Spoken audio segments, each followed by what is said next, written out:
इतनी इमरजेंसी में यार आना पड़ा हॉस्पिटल क्योंकि बेबी की हो गई थी तबीयत ख़राब।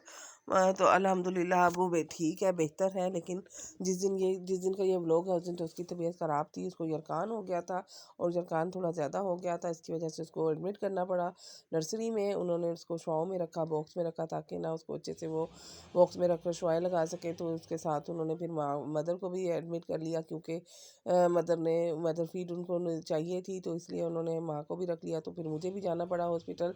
तो यहाँ पर दोबारा से हम लिफ्ट में से उतर रहे हैं। जनाब आगे आगे भाभी है, पीछे पीछे मैं हूँ, साथ बेबी का चीज़ें हैं। और ये फीडर है जिसमें ना हमने मदर फीड डाल दी है, जो हम नर्सरी में देने जा रहे हैं उनको। क्योंकि ना उन्होंने हमें कहा है कि आप मदर फीड जो है ना हमें दे दें, ताकि ना हमने, क्योंकि 8 से 10 घंटे पहले शुरू के हमने उसको बच्चे को बॉक्स से बिल्कुल भी बाहर नहीं निकालना। तो हम जो फीड वगैरह देनी होगी हम उसको अंदर ही दे देंगे। तो बच्चा मदर फीड पर है तो अब उसकी मदर फीड ही हमें फीडर में डाल कर दे दें। तो हम लोग ऊपर रूम में थे तो हम वहाँ से इसके लिए ये फीडर में फीड डाल कर ले आए हैं और अब हम देने जा रहे हैं। और मुझे पहली दफ़ा पता चला कि जो मदर फीड होती है वो भी ख़राब नहीं होती।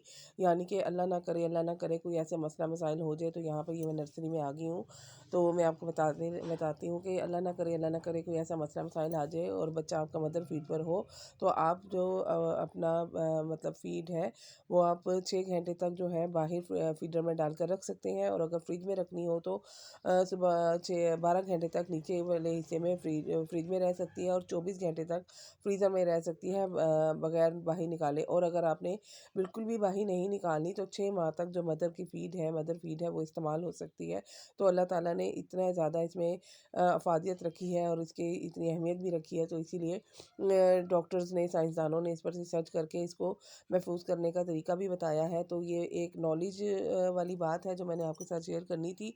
इसमें कोई शर्म वाली बात नहीं है। मदर फीड बच्चे को करवाना एक माँ का फ़र्ज़ है, एक माँ और बच्चे का हक है। और जो माएँ अपने बच्चों को मदर फीड नहीं करवाती, मैं उनको ये ज़रूर मशवरा दूँगी कि आप लाज़मी बच्चों को मदर फीड करवाएँ। थोड़ा-सा खपना पड़ता है, थोड़ी-सी खेचल होती है, थोड़ा-सा परेशानी होती है, लेकिन कोई बात नहीं। ये आपका ये 2 सवा 2 साल की जो खेचल है ना, वो आपके बच्चे को सारी ज़िंदगी के लिए महफूज और ताकतवर बना देती है। इसको बीमारियों से लड़ने की उसमें वो क्या कहते हैं, इम्यूनिटी ज़्यादा होती है। तो आप ज़रूर कोशिश कीजिए कि बच्चों को मदर फीड कराएं, बजाय डब्बे के केमिकल्स वाले दूधों के।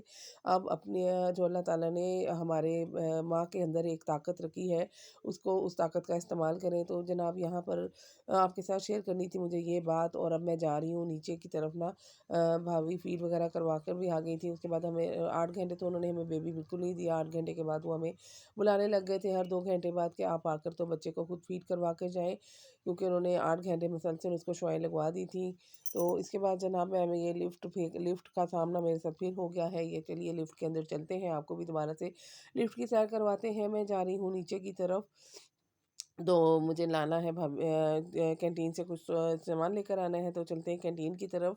तो ये लिफ्ट बंद हो गई। तो लिफ्ट ने मेरा बड़ा साथ दिया ऊपर नीचे होने में। अगर लिफ्ट ना होती तो मैं तो ऊपर नीचे हो के मेरी तो जो है ना टांगे जो है ना वो जवाब दे देती, क्योंकि रूम ऊपर है, नर्सरी नीचे है। और नर्सरी आपको भी मैंने दिखाया ही है कितनी दूर है लिफ्ट से उतरने के बाद भी। उसके बाद मैं आ गई थी जनाब घर। 2 दिन मैं वहाँ पर रुकी थी। उसके बाद मेरी बड़ी बहन आ गई थी उनके पास, तो मैं आ गई थी। तो यहाँ पर अब जनाब ये नेक्स्ट मॉर्निंग है, मैं बच्चे जा चुके हैं, बच्चे तैयारी हो रहे हैं, अरूज जा चुकी है। तो मैं यहाँ पर ना लंच बना रही हूँ, क्योंकि सुबह-सुबह गैस आती है। तो मैं यहाँ पर लंच के लिए सालन बना रही हूँ। इसके बाद आज मेरी नंद आई हैं, हमने जाना है बाज़ार, क्योंकि माशाल्लाह से मेरे भतीजे की, मेरी नंद के बेटे की शादी भी पास आ रही है। तो हमने उसकी शॉपिंग वगैरह करने के लिए आज बाज़ार जाना है। तो सुबह-सुबह मैं तो ख़ैर वैसे ही सुबह-सुबह हंडिया बनाती हूँ, क्योंकि गैस का मसला होता है। तो यहाँ पर मैंने सारे बर्तन-वर्तन भी धो दिए हैं, सारा किचन भी मैंने साफ़ कर दिया, बस थोड़ा-सा ये स्लैब का एरिया रह गया है। और ये ना मेरा चीनी का डिब्बा जो है वो एक्सपायर हो गया, बच्चों से गिर गया, ढक्कन टूट गया। शीशी नहीं टूटी, ढक्कन टूट गया। तो अब ये दूसरा डिब्बा मैंने धोकर रखा है, इसमें अब चीनी डालूँगी। और बस जैसे ही मेरा ये सालन हो जाता है। कल बच्चियों ने दाल चावल बनाए थे, तो चावल काफ़ी पड़े हुए थे, तो मैंने कहा कौरमे का सालन बना देती हूँ, तो ये चावलों पे डालकर खा लेंगे। उसके बाद जनाब करूँगी घर की सफाई, क्योंकि बच्चे अब बस निकलने ही वाले हैं, बड़ी जा चुकी है, छोटे दोनों रेडी हो रहे हैं। जैसे ही छोटे दोनों जाएँगे तब तक मेरा किचन का काम सिमट जाएगा। तो बाहर आकर मैं फिर सारे दोनों कमरों की सफाई कर दूँगी। और उसके बाद फिर मैं थोड़ा सा रेस्ट करूँगी बाज़ार जाने तक, क्योंकि ना मुझे थकावट भी हुई हुई है और मेरा गला भी, मेरी आवाज़ से आपको लग ही रहा होगा कि ख़राब हुआ हुआ है स्मोक की वजह से। इतनी ज़्यादा स्मोक थी ना कि क्या आपको बताऊँ। और ना मुझे लग रहा है कि ना मेरा गला काफ़ी ज़्यादा ख़राब है। तो बस ये देखिए अभी मैं आपको दिखा रही हूँ स्मोक कितनी ज़्यादा है।